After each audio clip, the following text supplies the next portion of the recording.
Activists Forum reacts to delay in funding of Odugbani-Itu Road, calls for construction. Cross River State House of Assembly constitutes special committees to carry out oversight of local government councils. Plus, Akwa Ibom State Police Command beams a searchlight on impersonators arrest fed soldier. Details shortly. Good evening. Welcome to NTA News at 7. I am Erika Ivi. Now the news in details. The Cross River State House of Assembly has constituted 3 special committees of the House to carry out oversight of local government councils across the 18 local government areas of the Cross River State. This exercise is in pursuant to the powers of the House as contained in the relevant sections of the Constitution of the Federal Government of Nigeria, 1999, as amended, the Cross River State Local Government Law, 2007, and all other laws and regulations as may apply to local government administration in the state. Particular attention will be paid to expenditure of the Council's capital votes and achievement recorded in capital projects implementation. Each council shall also be expected to make submission on total accrual from joint account allocation, internally generated revenue, recurrent and capital receipt, and other bank balances as contained in the template earlier forwarded to them. The committee shall visit project sites and also inspect related project documents. Consequently, all council chairmen and functionaries are strongly advised to cooperate with the special committee in the course of carrying out this legislative oversight function. And to environment, undoubtedly, the present administration has shown more commitment in repositioning critical infrastructure of national interest, like road and other abandoned projects in the country. And the Calabar-Itu Highway is among one of these road infrastructures, which a contract has been awarded but yet to be executed. And so the Niger Delta Activists Forum is appealing to the federal government to, as a matter of urgent public interest, give funding for the construction of Odugbani-Itu Ikorekweni Road to ameliorate the sufferings of transporters and enhance the needed economic transaction. Oduabitan tells us the details. Over the years, the Calabar-Odugbani-Itu Road, which is the only access federal road linking Calabar, the Cross River State capital, to other states in the country, has been under a deplorable condition, resulting to accidents and unnecessary delay experienced by motorists and passengers. Sometimes we come here, we spend 4 or 5 days. There is no access road. Pass from here now, getting to down there, you can spend another 2 days there. Look at this one now, if not that time, it will fall down. And that will cause more problem every day. Let government put eye on this road because of this is a federal road. However, the federal government in 2021 awarded the road and construction work started until recently, where some issues hindering the progress of work was reported.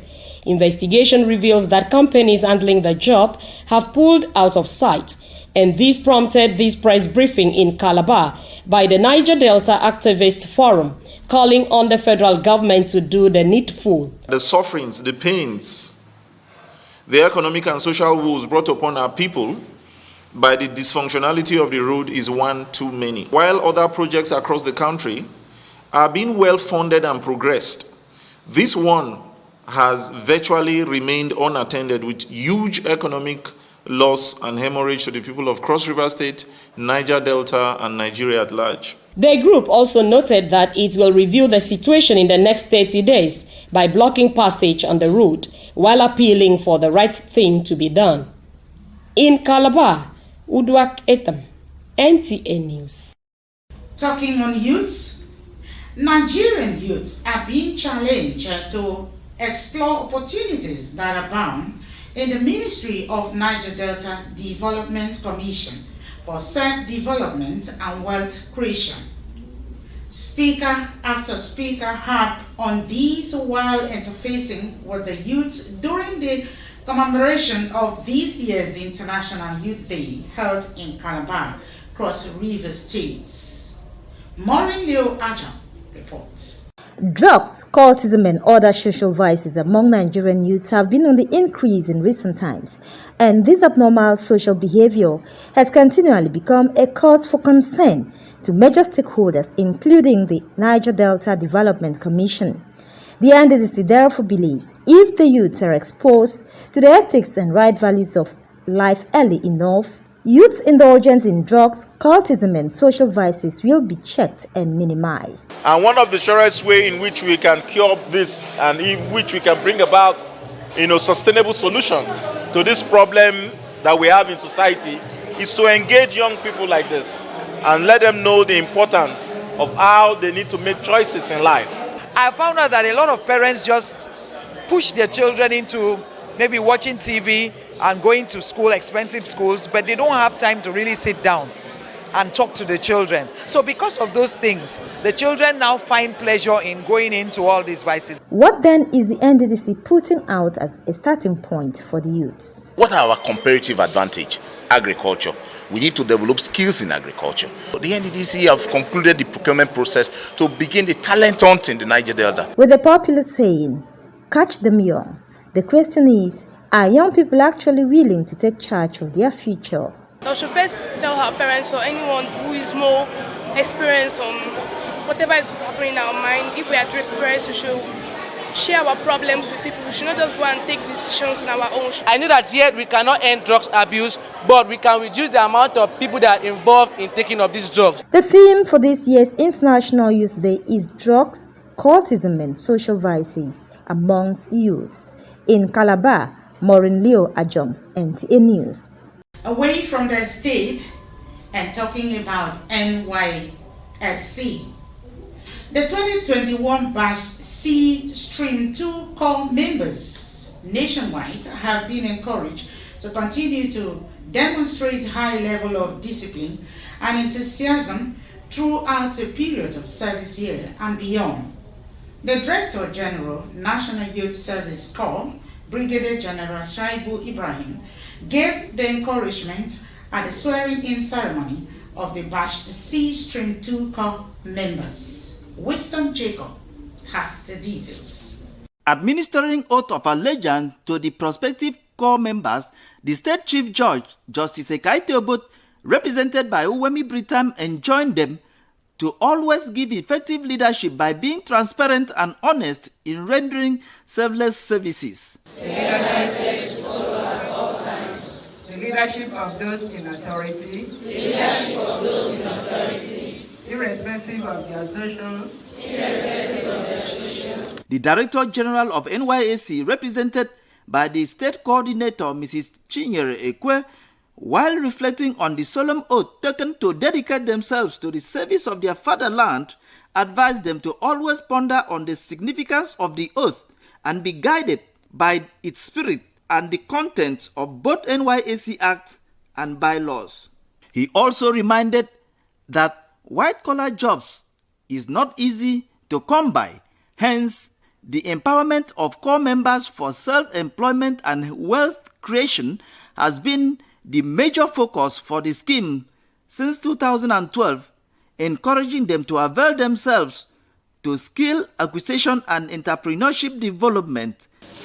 As a launch pad for the service year, this orientation course will prepare you physically and mentally for your expected contributions to the progress and development of our fatherland.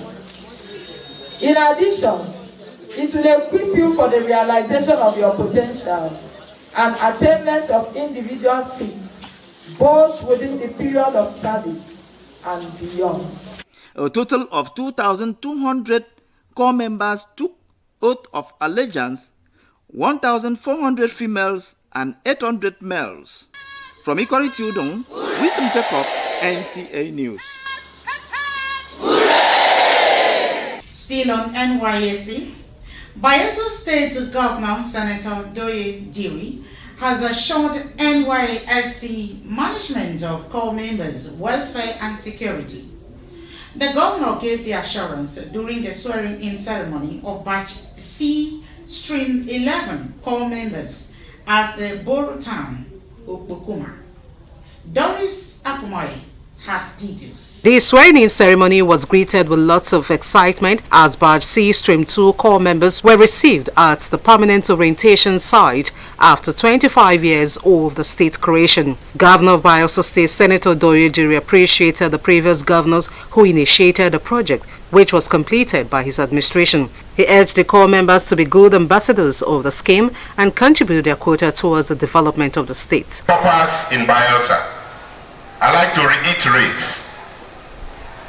that you keep to the do's and don'ts of the NYSC. A lot of times when we have challenges and issues, people move out of the state without permission. State Coordinator Elizabeth Iyowuna said for the first time over 1,800 corps members were posted to the state for their one-year service. She expressed her gratitude for the completion of the permanent orientation camp, calling on corps members to take camp activities seriously.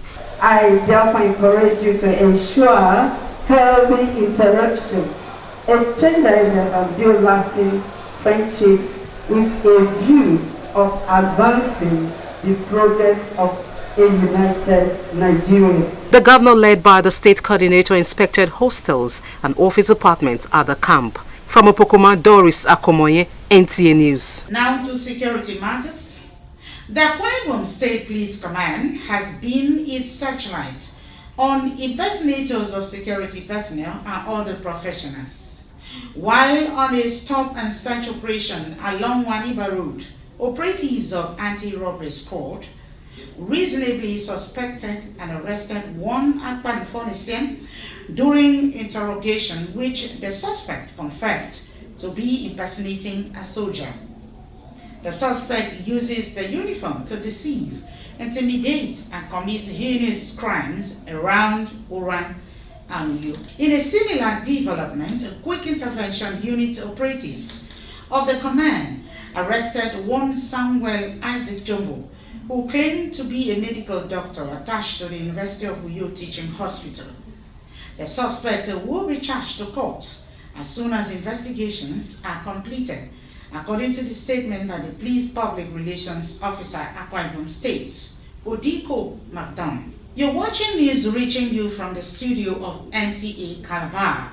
You can also watch these newscasts from my YouTube channel at YouTube/NTA Calabar. The news continues shortly. Don't go away.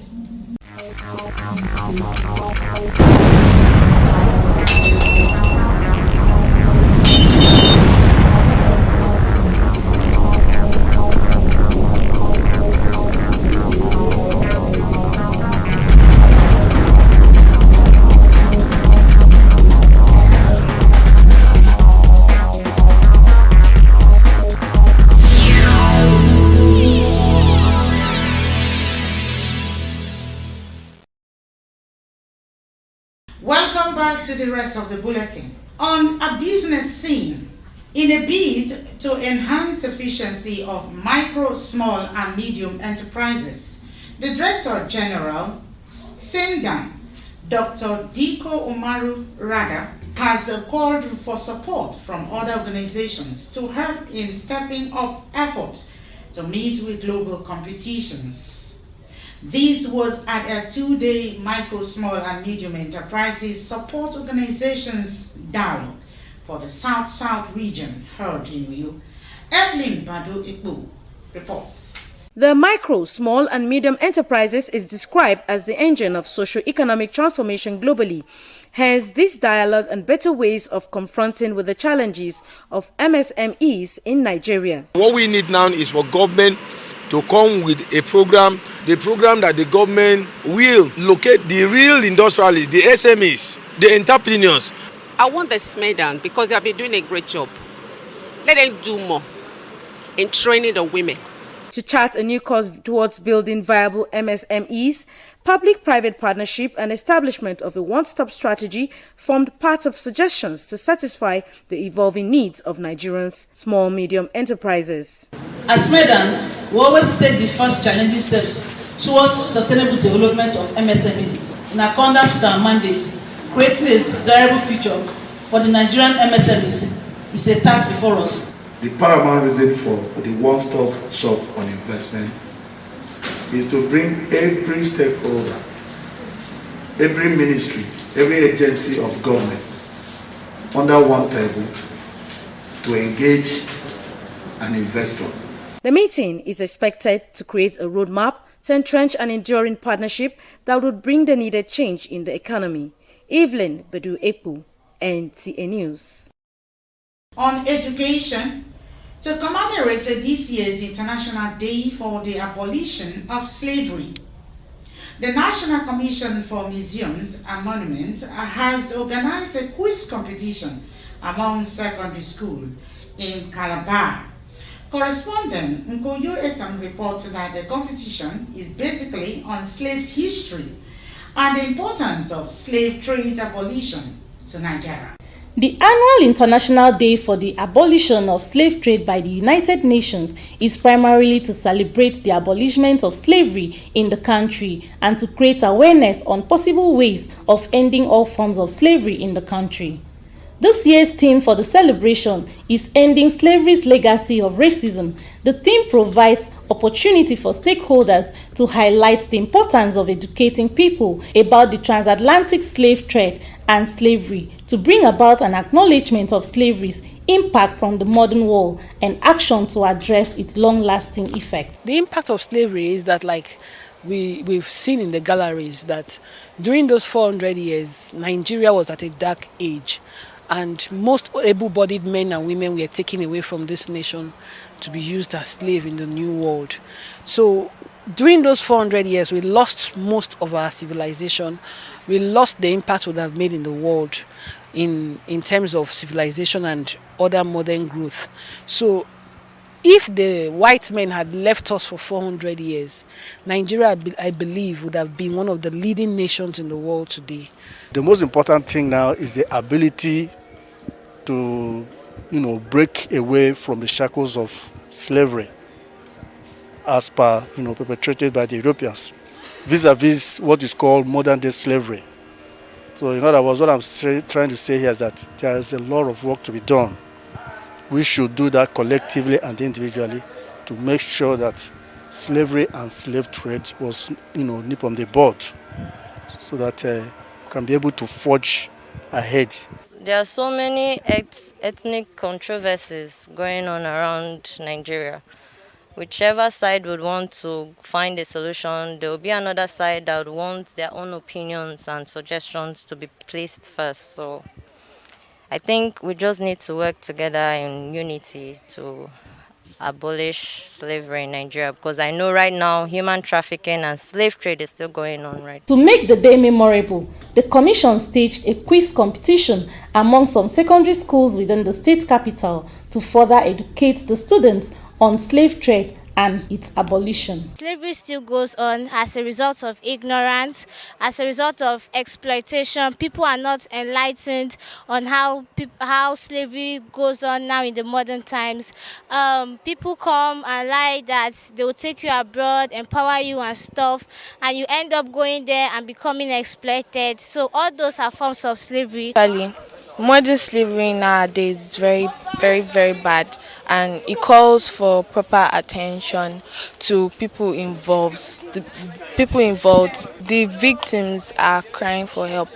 The government need to pay more attention to stopping this slavery. They should form policies, form agencies that will help in the eradication of human trafficking in different regions. The quiz competition saw Awara Academy emerging overall winner, while Divine International Academy becomes the second, and the Christian Science College emerged third. In Calabar, Nkoyo Etam, NTA News. And on a very sad note, President Muhammadu Buhari has sent a condolence message to the family of former Senate President Joseph Wayas, who passed on at the age of 80. The statement by the Special Advisor to the President on Media and Publicity, Femi Adesina, the President notes that the sacrifice of Wayas, who started taking up leadership responsibility at an early age, President Buhari joins the National Assembly, government and people of Cross River State, his friends and associates, in mourning the loss, believing his legacies will approximate for posterity. President Buhari joins the National Assembly, government and people of Cross River State, his friends and associates in mourning the loss, believing his legacies will be approximated for posterity. The President prays that his soul will find rest with the Lord. Similarly, Cross River State Governor Professor Ben Ayade has lamented the passing of the Second Republic Senate President, Dr. Joseph Wayas, describing his death as a monumental loss to Cross River State, in particular in Nigeria as a whole. In a press statement signed by his Special Advisor on Media and Publicity, Christian Nta, Ayade said Dr. Wayas left indelible footprints on the sands of time. Governor Ayade noted that Cross River is in pains as the state mourns the passing of its illustrious son. According to the governor, as Senate President, Dr. Wayas contributed to the deepening of Nigeria's democratic ethos through his robust and vibrant leadership of the upper legislative chamber. And since his retirement from active politics, the former Senate President had been playing a fatherly and stabilizing role in the politics and affairs of the state as well as the country. He condoled with his family, assuring them that his demise is a collective loss and the pains a shared one. With that report, we draw the curtain tonight, but before we go, a recap of the top stories. Niger Delta activists has reacted to delay in funding of Odubani-Itu Road and called for construction to ameliorate the sufferings of transporters. The Cross River State House of Assembly has constituted special committees to carry out oversight of local government councils. It was also in the news that the Akwa Ibom State Police Command has beamed its searchlights on impersonators of security personnel as it arrested fake soldier and doctor. That is the news. Stay safe. Thanks for watching. Good night.